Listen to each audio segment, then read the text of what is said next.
Hello everyone, সবাই কেমন আছেন? আশা করি ভালো আছেন। এই যে দেখতে পাচ্ছেন ভিডিওতে, এটা হচ্ছে সবুজ কোকা। তো এই সবুজ কোকা আপনারা দেখেন, এই যে একটা ডিম হচ্ছে সে নষ্ট করেছে। এই যে একটা বাচ্চা দেখা যাচ্ছে, এই যে আমার ডিম নিব, সে আমাকে ভয় দেখাচ্ছে। দেখেন কি একটা অবস্থা।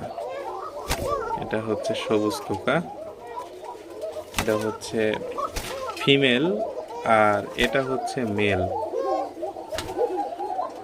সে আমাকে ভয় দেখাচ্ছে, মানে তার বেবিকে হয়তো আমি নিব, এই জন্য। এই যে তারপরেও নিতে হবে। দেখেন কি একটা অবস্থা। এই যে